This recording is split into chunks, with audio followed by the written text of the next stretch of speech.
Cenab İlham Əliyev.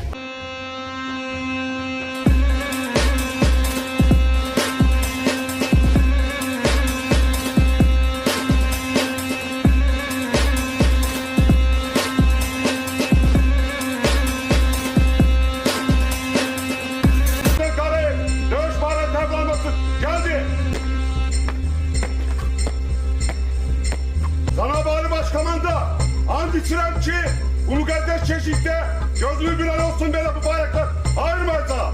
İstimana sadık olacağımı ve ikramı göstermek için bayrağımı öpüp tevfir olurum. Attımla! Baş!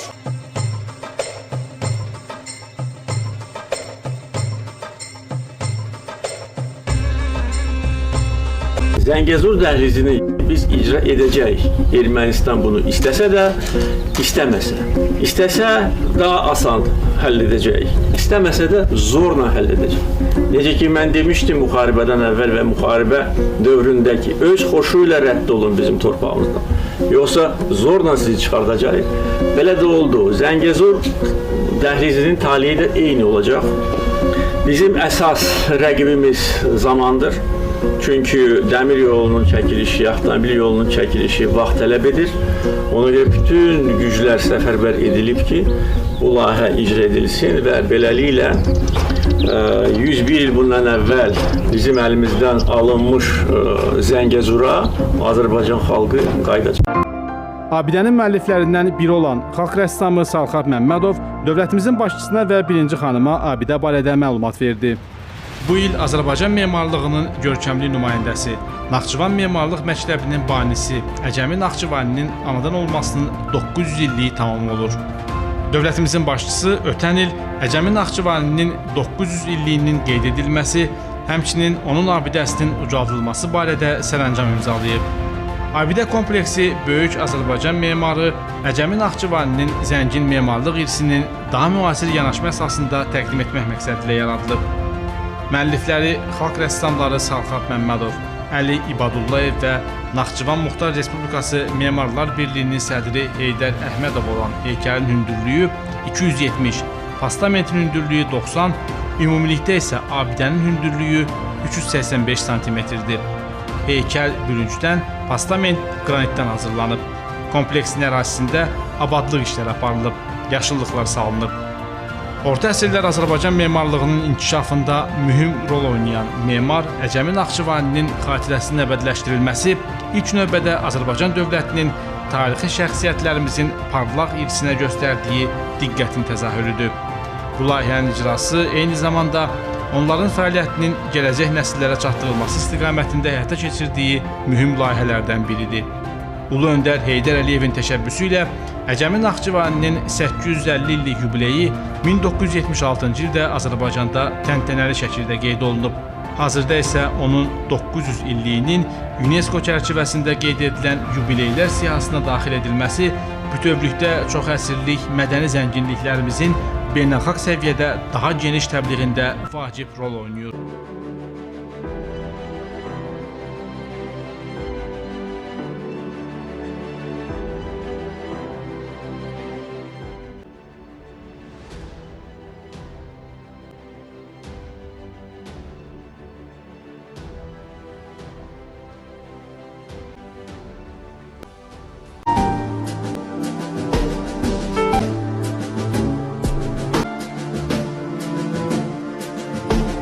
Xoş gördük, cənab prezident. Əvvəlcə sıx qrafikinizə rəğmən müsahibə üçün vaxt ayırdığınıza görə təşəkkür etmək istərdim. İcazənizlə suallara keçərdik. Buyurun. Bu sizin Naxçıvana 17-ci səfərinizdir və bu səfər çərçivəsində də olduqca mühüm tədbirlərə şahidlik etdik. Ümumilikdə səfərin yekunlarını və nəticələrini necə qiymətləndirmək olar? Əslində səfərim və səfər zamanı iştirak etdiyim tədbirlər özlüyündə bir göstəricidir. Bir daha göstərir ki, Naxçıvan Muxtar Respublikası hər tərəfli inkişaf edir. Qeyd etdiyiniz kimi 17-ci dəfədir ki, mən prezident kimi Naxçıvana səfər edirəm və hər səfərimin də böyük mənası və gözəl nəticələri vardır. Bu illər ərzində bir çox önəmli layihələr icra edildi. Naxçıvanın ümumi inkişafı təmin edildi və bugünkü tədbirlər də bir növ görülən işlərin davamıdır və təbii ki, bundan sonra da lazımi qərarlar veriləcək və Naxçıvanın sürətli sosial-iqtisadi inkişafı təmin ediləcəkdir. Bu illər ərzində əlbəttə ki, ilk növbədə Naxçıvanın müdafiə potensialının gücləndirilməsi məsələsi prioritet məsələlər sırasındaydı. Bu istiqamətdə də böyük işlər görüldü və bugün bayrağın təqdim etmə mərasimində bir daha Naxçıvanın hərbi gücü özünü göstərdi. Həm texnika ilə təchizat, özü ən müasir texnika ilə, həm yeni komando qüvvələrin yaradılması. Bu da Azərbaycan Silahlı Qüvvələrində son vaxtlar müşahidə olunan mənzərədir. Naxçıvanda bildiyiniz ki, mənim sərəncamımla əlahiddə ordu yaradılmışdır.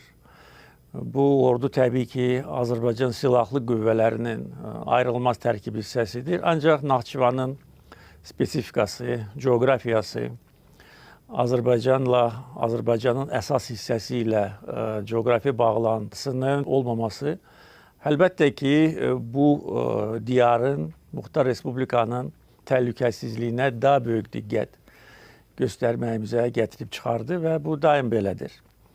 Ona görə bu birinci şərtdir və bugün qeyd etdiyim kimi Azərbaycan Silahlı Qüvvələri bölgədə söz sahibidir. O cümlədən Naxçıvanda hərbi potensial gündən-günə gücləndirilir və gücləndiriləcəkdir. Digər tədbirlərə gəldikdə əlbəttə ki, burada xüsusilə iş yerlərinin yaradılması ilə bağlı görülən və görüləcək işləri qeyd edə bilərəm.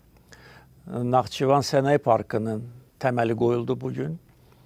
Azərbaycanda mənim göstərişimlə bir çox sənaye parkları yaradılmışdır və onların arasında ərazi nöqteyi nəzərdən Naxçıvan Sənaye Parkı, Sumqayıt Sənaye Parkından sonra ikincidir.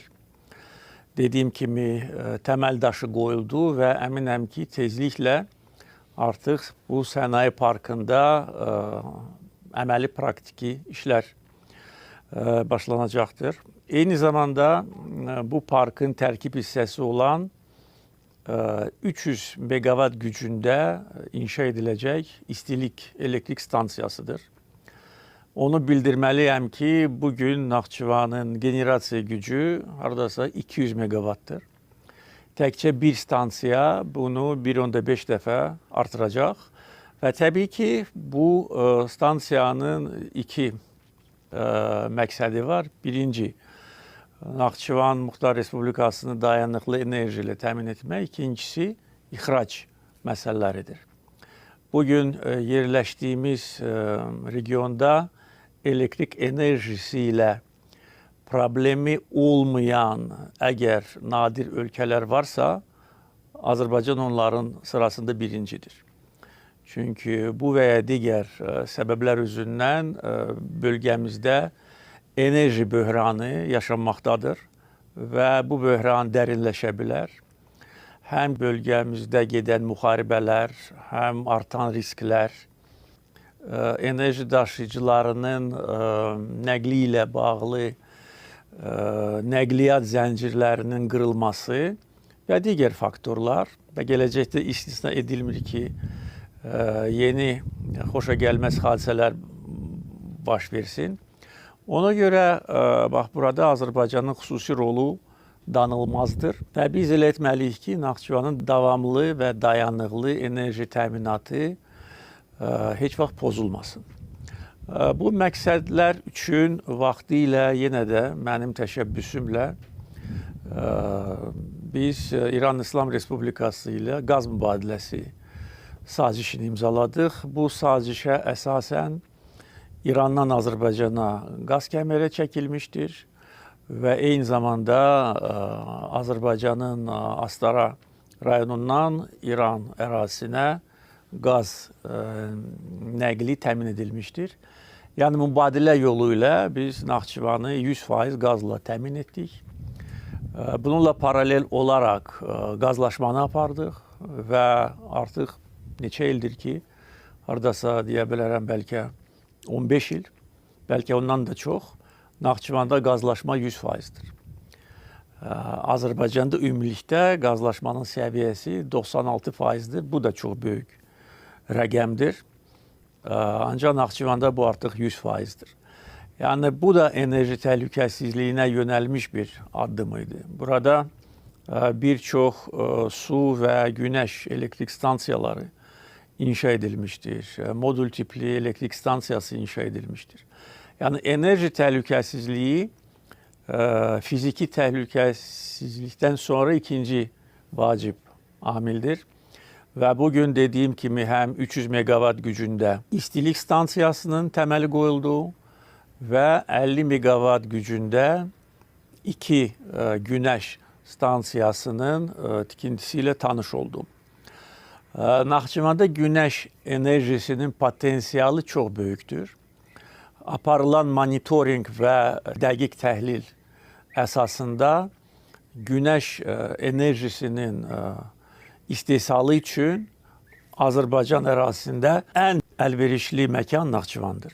Buna görə artıq 600 hektardan çox bir ərazi müəyyən edildi və orada yüzlərlə meqavat gücündə günəş elektrik stansiyaları inşa ediləcək. Sevindirici hal ondan ibarətdir ki, bərpa olunan enerji növlərinin yaradılması ilə bizdə bir qayda olaraq özəl sektor məşğuldur.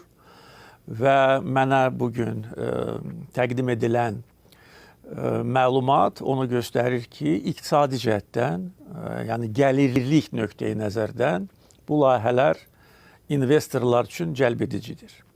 Yəni bu da bütövlükdə Azərbaycanda həm investisiya iqliminin müsbət olması, eyni zamanda bərpa olunan enerji növlərinin inkişafına dövlət dəstəyi və bütövlükdə bizim artan potensialımız, o cümlədən ixrac imkanlarımız burada mühüm rol oynayır.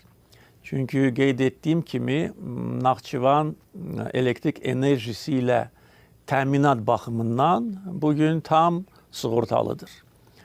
Yəni dediyim bax bu 200 meqavat generasiya gücü Naxçıvanın bugünkü tələbatından artıqdır. Amma biz gələcəyə baxmalıyıq. Naxçıvanın sürətli inkişafı davam etdiriləcək. O cümlədən dövlət proqramının icrası nəticəsində bu proqramda mənim sərəncamımla qəbul edilmişdir. Və Naxçıvandan çox böyük həcmdə elektrik enerjisinin ixracı da nəzərdə tutulacaq.